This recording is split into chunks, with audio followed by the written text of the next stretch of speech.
السلام علیکم ورحمۃ اللہ وبرکاتہ۔ ڈاکٹروں نے جمال کو مردہ قرار دے کر سرد خانے منتقل کر دیا تھا، لیکن وہ سب سن رہا تھا مگر ہل نہیں سکتا تھا۔ جب اسے پوسٹ مارٹم کی میز پر لٹایا گیا تو سرجن نے چھری اٹھاتے ہوئے نرس سے کہا، یہ ابھی مرا نہیں ہے، لیکن ہمیں اس کی موت کی رپورٹ کو ابھی فائنل کرنی ہے،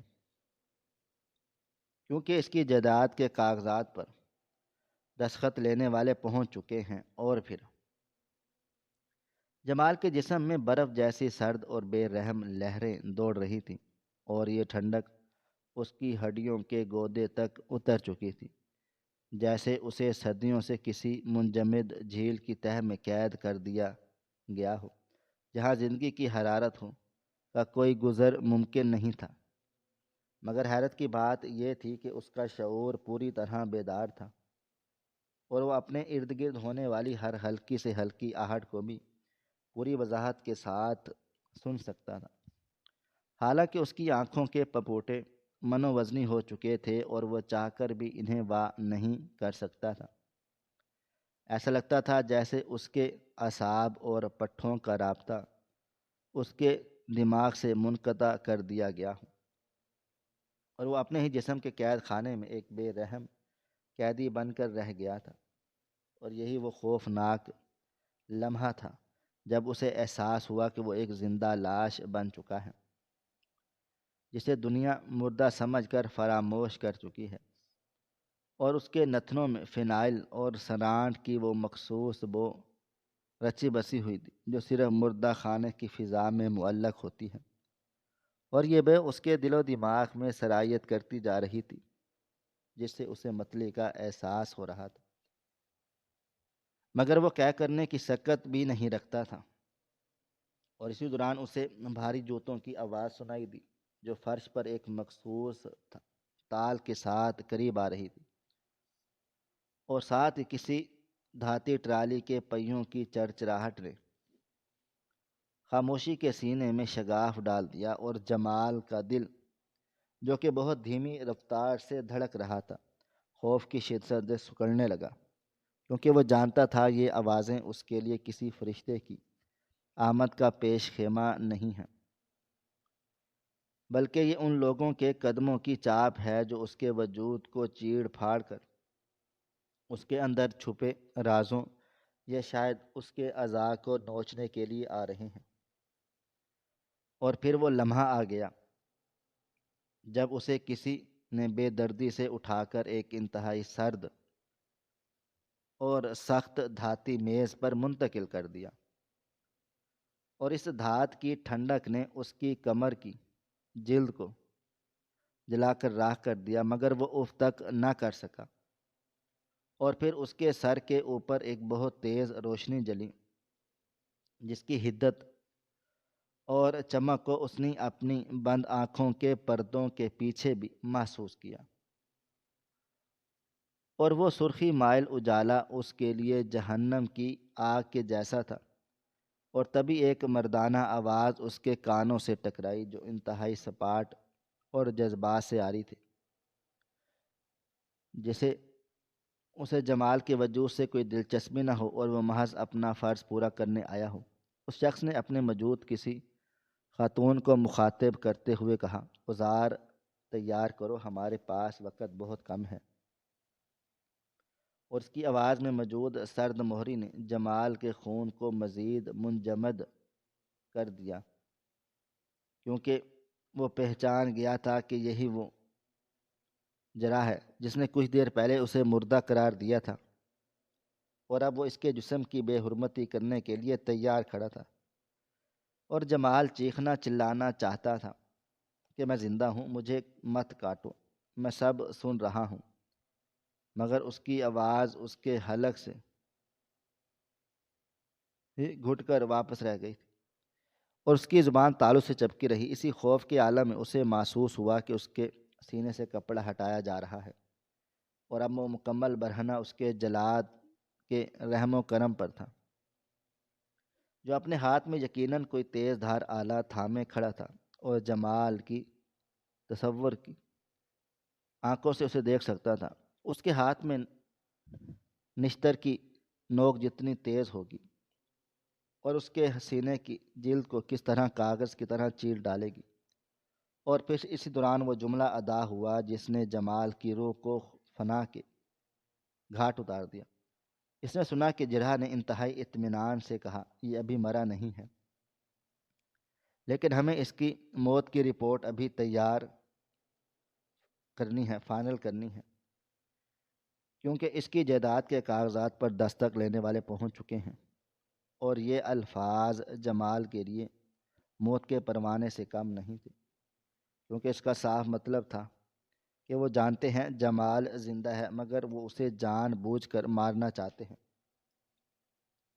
تاکہ اس کی جائیداد ہتھیا سکیں اور باہر کھڑے گدھوں کو اس کا گوشت نوچنے کا موقع مل جائے۔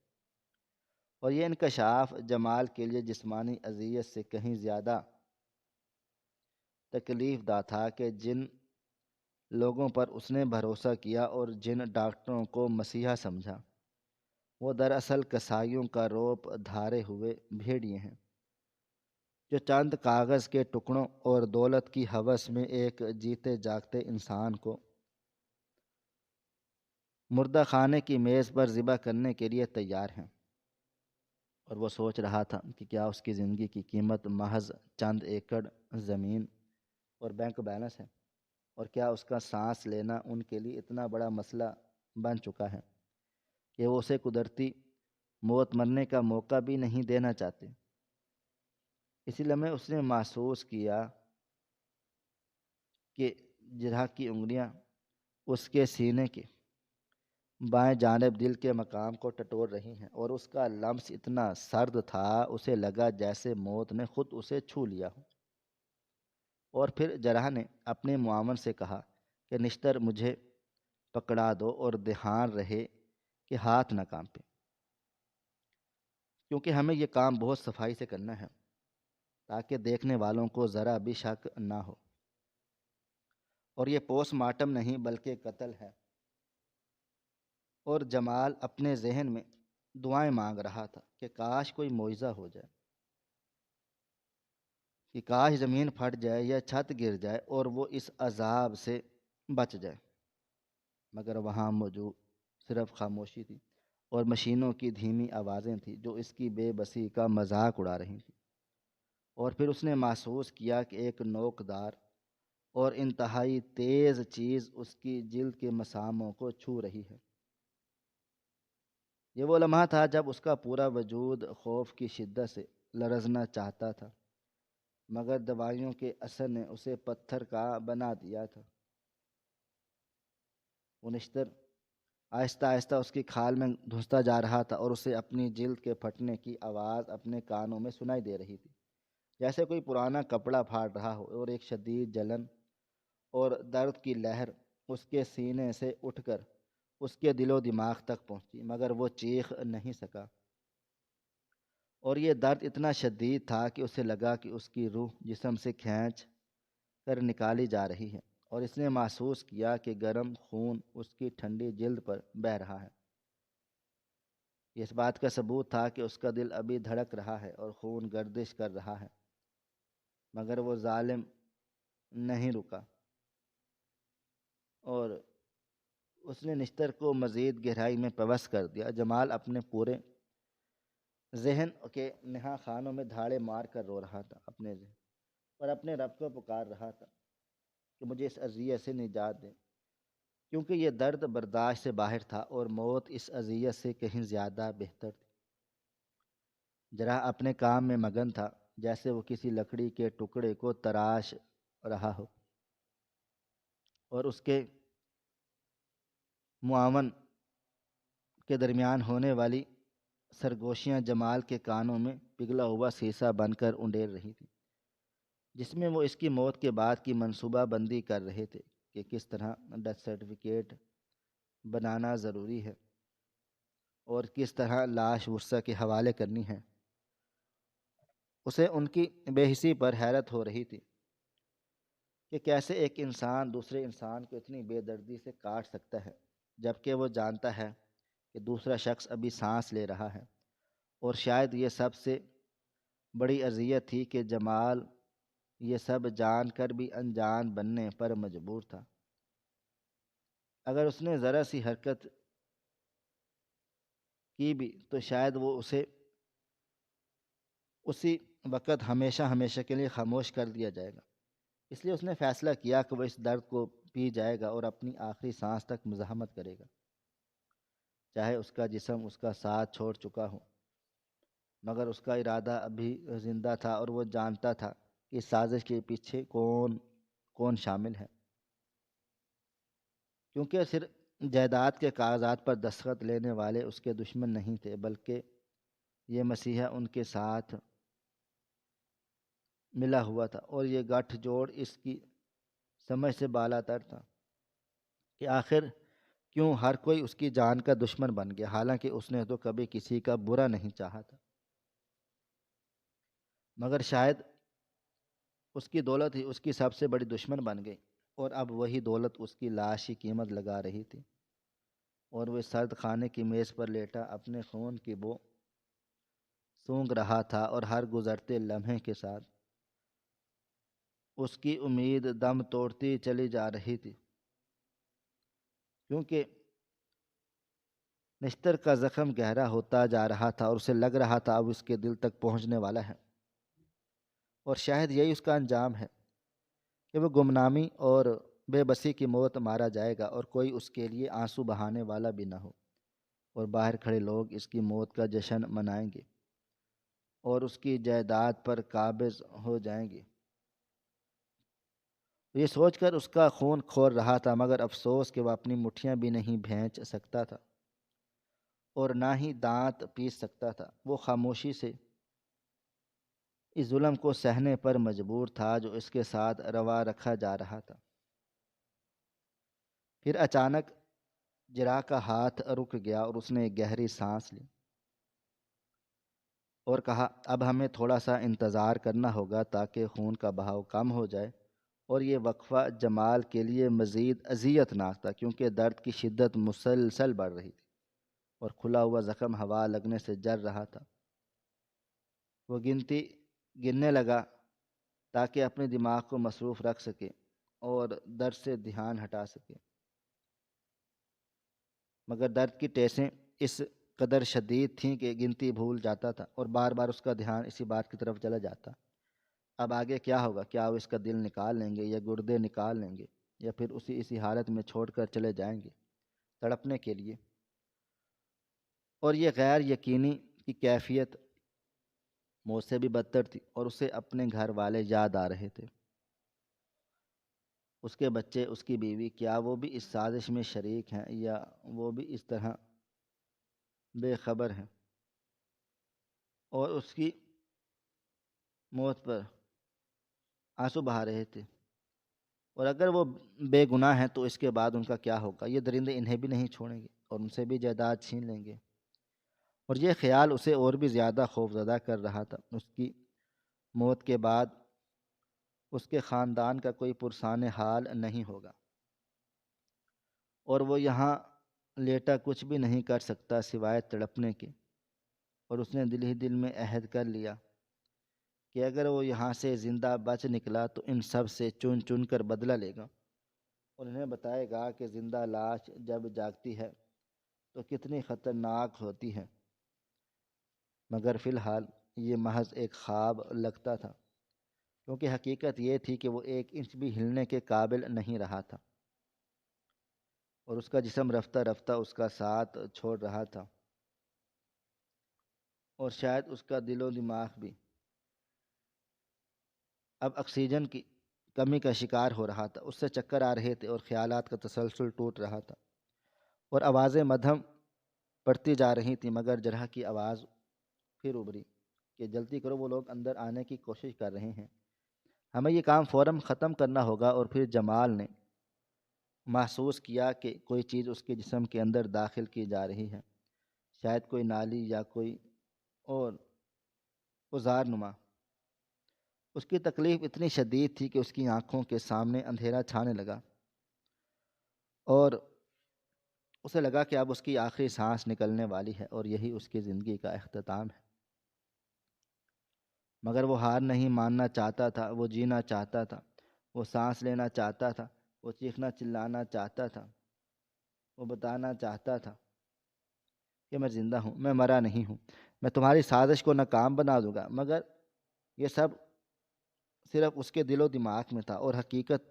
میں صرف وہاں سکوت تھا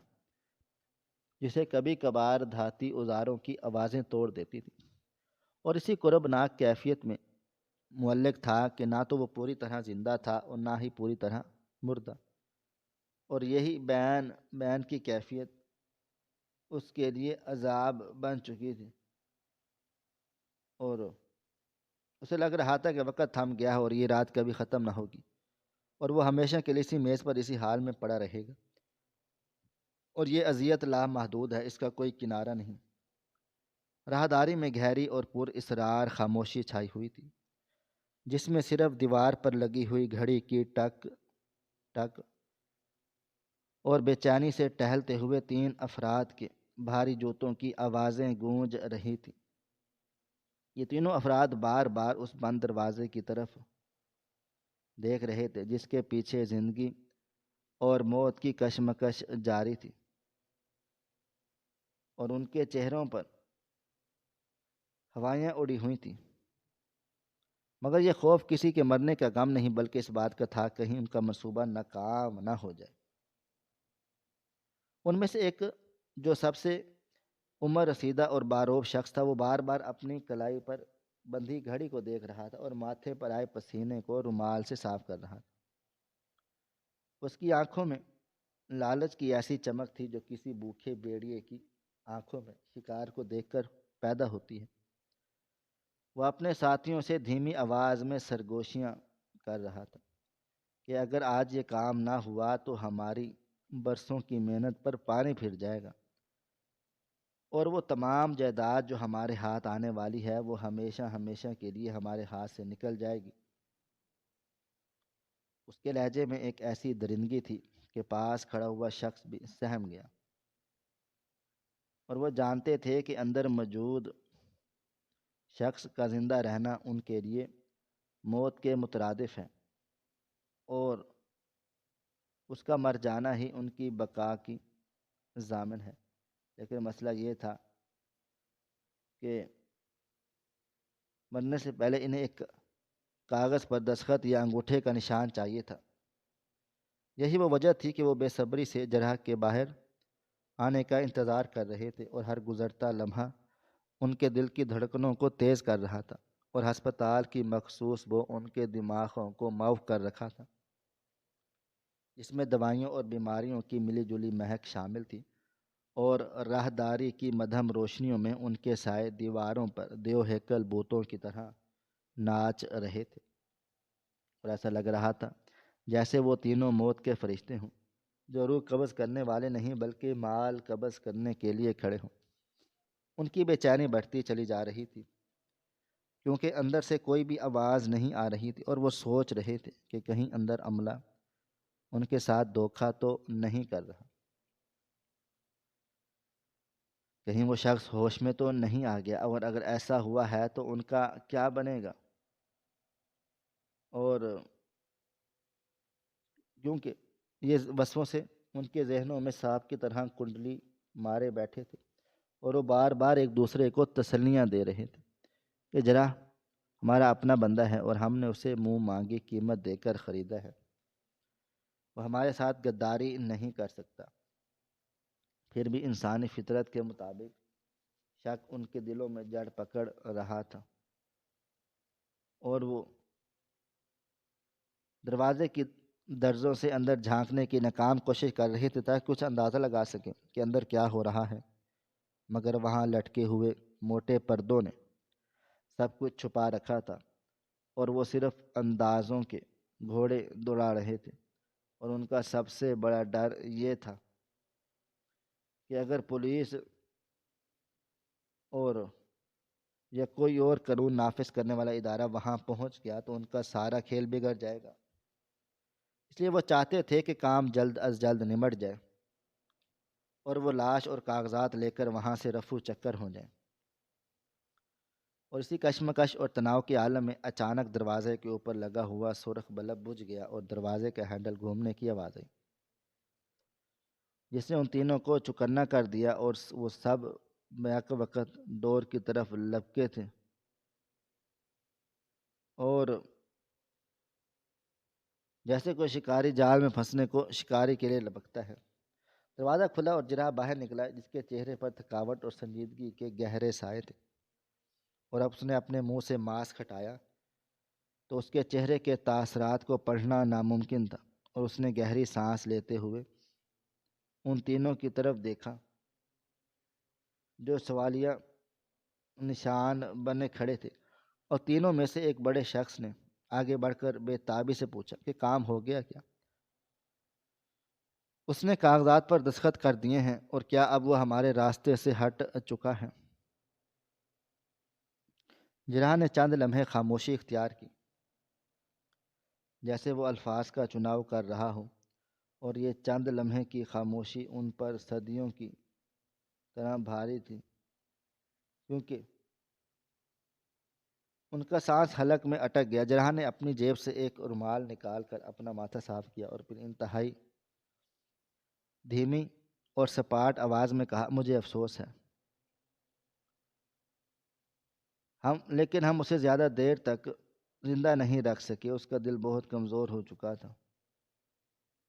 اور دوائیوں نے اپنا اثر کرنا چھوڑ دیا تھا۔ اس سے پہلے کہ میں اس سے کاغذات پر دستخط لیتا، اس کی نبض ڈوب گئی اور وہ خالق حقیقی سے جا ملا۔ یہ سنتے ہی ان تینوں کے چہروں کا رنگ فاق ہو گیا، اور بڑے شخص نے غصے سے جناح کا گریبان پکڑنے کی کوشش کی اور دھاڑتے ہوئے کہا، یہ تم کیا بکواس کر رہے ہو؟ ہم نے تمہیں کس کام کے پیسے دیے تھے؟ اگر تم دستخط نہیں لے سکتے تھے تو اسے زندہ کیوں رکھا؟ ہم مردہ لاش کا کیا کریں گے؟ ہمیں اس کی جائیداد چاہیے تھی، اس کی لاش نہیں۔ اور اس کا لہجہ اتنا اونچا، کرخت اور راہداری میں گونجنے لگا، اور جناح نے پیچھے ہٹتے ہوئے اپنے آپ کو بچایا اور انتہائی ٹھنڈے لہجے میں کہا، اپنی آواز نیچی رکھے، یہاں اور بھی مریض ہیں، اور میں کوئی جادوگر نہیں ہوں جو مردے میں جان ڈال دوں۔ میں نے پوری کوشش کی تھی اسے ہوش میں لا کر دستخط لے لوں، مگر اس کا جسم ساتھ چھوڑ گیا۔ اب جو ہونا تھا وہ ہو چکا ہے۔ اب آپ لوگ شور شرابہ مچا کر کچھ بھی حاصل نہیں کر سکتے، الٹا اپنے لیے مصیبت کھڑی کر دیں گے۔ اگر کسی نے سن لیا کہ آپ نے زور زبردستی دستخط لینے آئے تھے تو آپ پر قتل کا مقدمہ ہو سکتا ہے۔ وہ یہ سن کر ٹھٹک گئے۔ وہ شخص، اس کا غصہ خوف میں بدلنے لگا، کیونکہ وہ جانتا تھا قانونی طور پر وہ غلط کام کر رہے ہیں، اور اب جب وہ شخص مر چکا ہے تو معاملہ اور بھی پیچیدہ ہو گیا ہے۔ اور جناح نے ان کی گھبراہٹ کو بھانپتے ہوئے کہا کہ اب آپ کے پاس دو ہی راستے ہیں، یا تو خاموشی سے یہاں سے چلے جائیں اور قانونی طریقے سے جائیداد کے حصول کی کوشش کریں، یا پھر تماشا لگائیں اور پولیس کو آنے کی دعوت دیں۔ اور جہاں تک میرا تعلق ہے، میں نے اپنا کام کر دیا ہے، میں نے اس کی موت کی تصدیق کر دی ہے، اور یہ رہی اس کی موت کی سند جس پر وقت اور وجہ لکھی ہوئی ہے، اور میں اب آپ سے اسے لے جا کر تدفین کا انتظام کر لیں۔ اور جناح نے ایک کاغذ ان کی طرف بڑھا دیا جو اس بات کا ثبوت تھا کہ یہ شخص اب اس دنیا میں نہیں رہا۔ ان لوگوں نے وہ کاغذ جھپٹ لیا اور اسے ایسے دیکھ رہے تھے جیسے وہ ان کی بربادی کا پروانہ ہو، اور وہ آپس میں سرگوشیاں کرنے لگے کہ اب کیا کیا جائے، کیونکہ دستخط کے بغیر وہ کاغذات کوڑی کٹھی کے بھی نہیں تھے، ردی کے ٹکڑا تھے۔ مگر بڑے شخص کی آنکھوں میں ایک شاطرانہ چمک ابھری۔ اس نے اپنے ساتھیوں سے گھبراؤ مت، ابھی کھیل ختم نہیں ہوا، ہمارے پاس اس کا انگوٹھا تو موجود ہے، ہم اسے لاش کو سرد خانے سے نکالنے کے بہانے اس کا انگوٹھا لگوا لیں گے، اور کسی کو کانوں کان خبر نہیں ہوگی۔ اور جب بس تھوڑا سا انتظار کرنا ہوگا جب تک ہسپتال کا عملہ ادھر ادھر نہ ہو جائے، اور پھر اس جراح کی طرف دیکھا اور کہا ٹھیک ہے، جو ہوا سو ہوا، اب ہمیں ابھی علاج چاہیے، ہم اسے ابھی لے کر جانا چاہتے ہیں تاکہ جلد از جلد تدفین کر سکیں۔ جراح نے نفی میں سر ہلاتے ہوئے کہا یہ ممکن نہیں ہے، کیونکہ موت ہسپتال میں ہوئی ہے اور ضابطے کے مطابق لاش کو کچھ گھنٹے سرد خانے میں رکھنا ضروری ہے تاکہ تمام قانونی کارروائی مکمل ہو سکے، اور اگر آپ لوگ زور زبردستی کریں گے تو مجھے پولیس کو بلانا پڑے گا۔ جرح کا یہ سخت رویہ دیکھ کر وہ لوگ سمجھ گئے کہ دال نہیں گلنے والی، اور یہ جرح کو دیکھ کر اس لیے انہوں نے فیصلہ کر لیا کہ مزید تعاون کے موڈ میں نہیں ہے۔ فیصلہ کیا کہ وہ فی الحال پیچھے ہٹ جائیں گے اور موقع ملتے ہی اپنا کام کر گزریں گے، اور وہ تینوں بڑبڑاتے ہوئے اور جرح کو کوستے ہوئے وہاں سے پیچھے ہٹ گئے، مگر ان کی نظروں اب بھی اس دروازے پر جمی تھی اور وہ وہاں سے جانے کے لیے تیار نہ تھے، بس تھوڑے سے فاصلے پر جا کر کھڑے ہو گئے۔ جرح نے ایک گہری نظر ان پر ڈالی اور پھر اس کاغذ کو دیکھا جو اس کے ہاتھ میں تھا، اور اس کے چہرے پر ایک عجیب سا سایہ لہرا کر گزر گیا جو نہ تو فتح کا تھا اور نہ ہی شکست کا، بلکہ ایک ایسی گہری بات تھی، رازداری کا۔ اس نے ارد گرد دیکھا کہیں تو ہے نہیں، ان کی باتیں تو نہیں سن رہا۔ اس نے دروازے کو اچھی طرح بند کیا اور وہیں باہر کھڑا ہو گیا جیسے وہ پہرا دے رہا ہو، اور اس کا یہ عمل ان لوگوں کے لیے اور بھی زیادہ تشویش کا باعث تھا کہ آخر جرح وہاں کیوں کھڑا ہے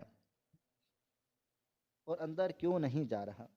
اپنے کمرے میں کیوں نہیں جا رہا، اور یہ شکوک و شبہات کی فضا مزید گھنی ہوتی جا رہی تھی اور راہداری کا ماحول ایسا ہو گیا تھا جیسے کسی طوفان سے پہلے کی خاموشی ہو، اور ہر طرف سے ایک اندیکھا خوف منڈلا رہا تھا۔ وہ تینوں ساتھی اب بھی وہیں کونے میں کھڑے کھسر پھسر کر رہے تھے اور نئے منصوبے بنا رہے تھے کہ کس طرح لاش تک رسائی حاصل کی جائے، اور جرح اپنی جگہ پر بت بنا کھڑا تھا اور اس کی پیشانی پر پسینے کے قطرے نمودار ہو رہے تھے، حالانکہ وہاں کا درجہ حرارت کافی کم تھا اور یہ پسینہ شاید گرمی کا نہیں بلکہ کسی اندرونی دباؤ کا نتیجہ تھا۔ وہ بار بار اپنی جیب میں ہاتھ ڈالتا اور پھر نکال لیتا جیسے کسی چیز کو چھو کر تسلی کر رہا،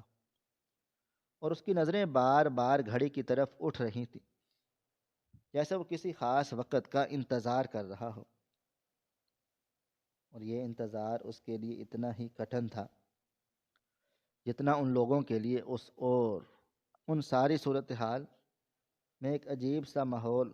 ایک عجیب سا تناؤ تھا جو رگوں میں خون کی گردش کو روکنے کے لیے کافی تھا،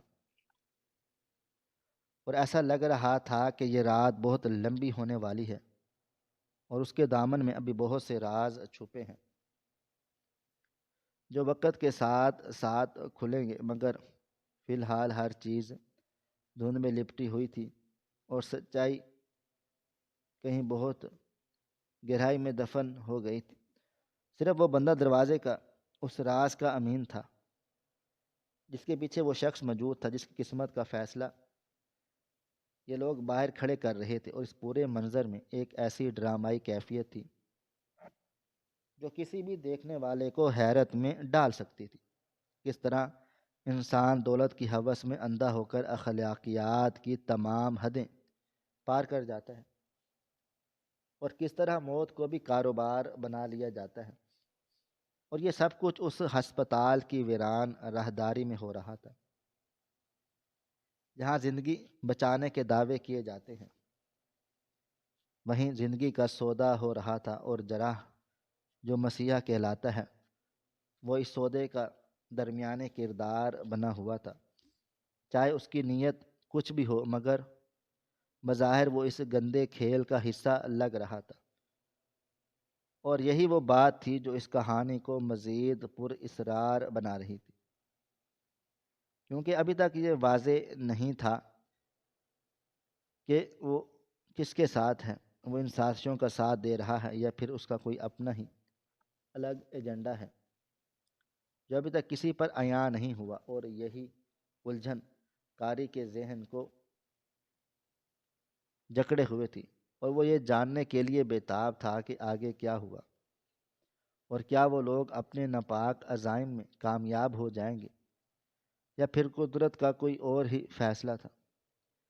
جو ان سب کی تدبیروں کو الٹ کر کے رکھ دے گا۔ اس کشمکش کے عالم میں وقت رینگ رہا تھا اور ہر سیکنڈ ایک گھنٹے کے برابر لگ رہا تھا، اور خاموشی کا شور کانوں کے پردے پھاڑ رہا تھا۔ اسی تناؤ کے بیچ جراح نے ایک بار پھر ان لوگوں کی طرف دیکھا جو اب سگریٹ سلگا کر دھوئیں اڑا رہے تھے۔ ان کا یہ عمل اس بات کا غمگاز تھا کہ اتنی آسانی سے ٹلنے والے نہیں ہیں، اور وہ یہیں ڈیرے ڈال کر بیٹھیں گے جب تک ان کا مطلب پورا نہیں ہو جاتا۔ یہ ضدی رویہ جراح کے لیے پریشانی کا باعث بن رہا تھا، کیونکہ وہ چاہتا تھا کہ یہ لوگ یہاں سے چلے جائیں تاکہ وہ اپنا اگلا قدم اٹھا سکے، مگر ان کی موجودگی نے اس کے ہاتھ باندھ رکھے تھے، اور وہ بے بسی کے عالم میں کبھی چھت کو گھورتا اور کبھی فرش کو، اور اس کے چہرے پر تفکر کی لکیریں گہری ہوتی جا رہی تھیں، اور وہ اپنے ذہن میں مختلف تراکیب سوچ رہا تھا کہ کس طرح ان بلاؤں سے جان چھڑائی جائے اور کیسے انہیں یقین دلایا جائے کہ اب رکنے کا کوئی بھی فائدہ نہیں ہے۔ مگر وہ جانتا تھا کہ لالچ انسان کو اندھا اور بہرا کر دیتا ہے، اور یہ لوگ بھی اس لالچ کے نشے میں دھت ہیں اور کوئی بھی منطق کی بات سننے کو تیار نہیں ہے، اور یہ تعطل کی کیفیت برقرار تھی، اور کوئی بھی فریق ہار ماننے کو تیار نہیں تھا۔ یہ اعصاب کی جنگ تھی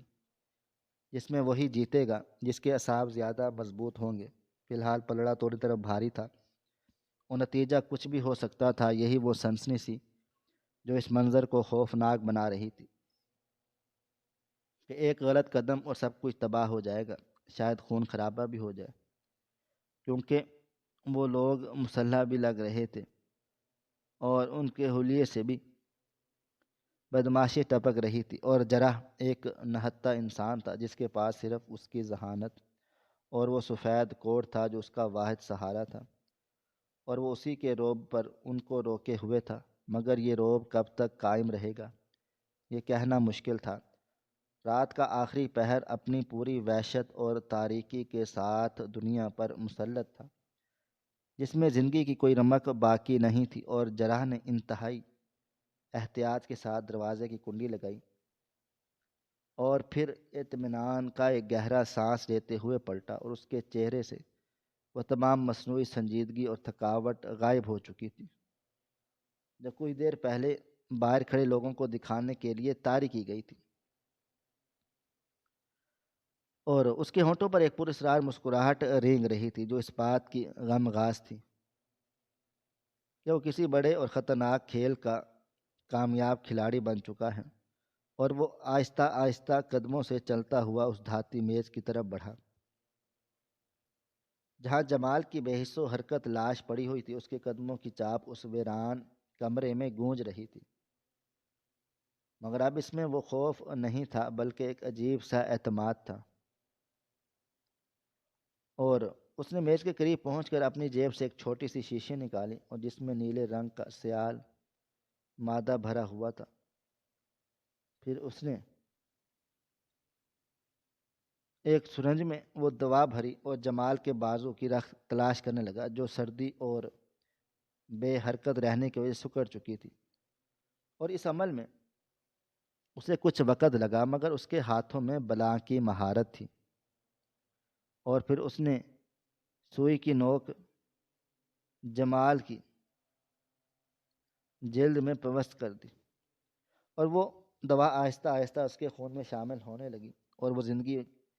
کی حرارت کو دوبارہ بھڑکانے کے لیے تیار کی گئی تھی، اور جراح نے خالی سرنج ایک طرف پھینکی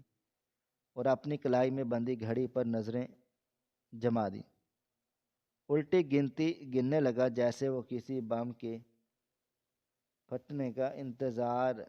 کر رہا ہوں۔ اور پھر اچانک وہ لمحہ آیا جب مردہ سمجھے جانے والے جسم سے ایک زوردار جھٹکا لگا اور جمال کا سینہ جو اب تک ساکت تھا اپنی پوری قوت کے ساتھ اوپر اٹھا، اور اس کے حلق سے ایک خوفدار لمبی ہچکی نکلی اور آواز جیسے اب کوئی وہاں پر ڈوبتا ہوا انسان پانی سے باہر نکل کر پہلی بار سانس لیتا ہے۔ اس کے ساتھ جمال کی آنکھیں پھٹ گئی جس میں خوف اور درد کی پرچھائیاں رقص کر رہی تھیں۔ وہ اٹھ کر بیٹھنے کی کوشش کرنے لگا مگر اس کے جسم میں اتنی طاقت نہیں تھی، اس لیے وہ لڑکھڑا کر دوبارہ میز پر گر گیا۔ جراح نے جلدی سے آگے بڑھ کر اس کے کندھوں کو سہارا دیا اور دھیمی آواز میں کہا، پرسکون ہو جاؤ میرے دوست، اب خطرہ ٹل چکا ہے اور وہ لوگ جا چکے ہیں اور تمہارا کھیل کامیاب رہا ہے۔ اور یہ الفاظ جمال کے کانوں میں رس گھولنے لگے اور اس نے اپنی دھندلاہٹ بھری نظروں سے جراح کی طرف دیکھا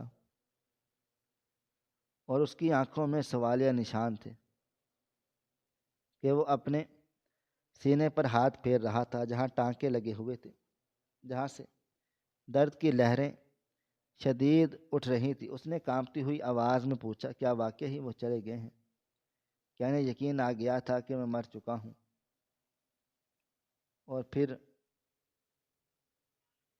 جراح نے اس بات میں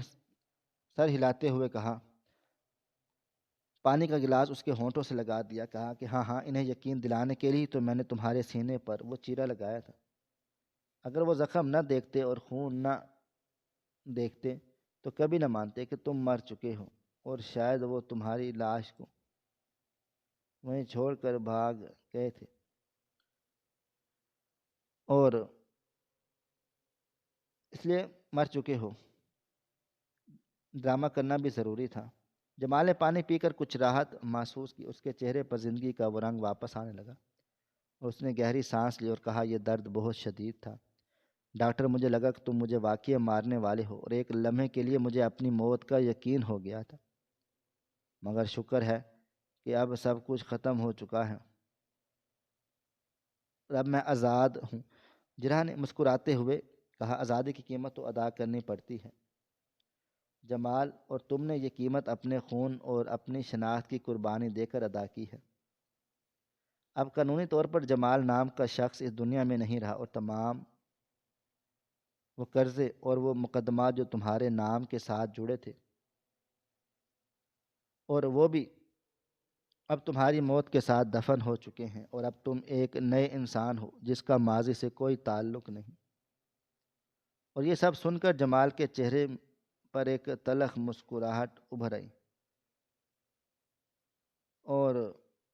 وہ میز سے نیچے اتر گیا۔ اس نے اپنے کپڑے پہننا شروع کر دیے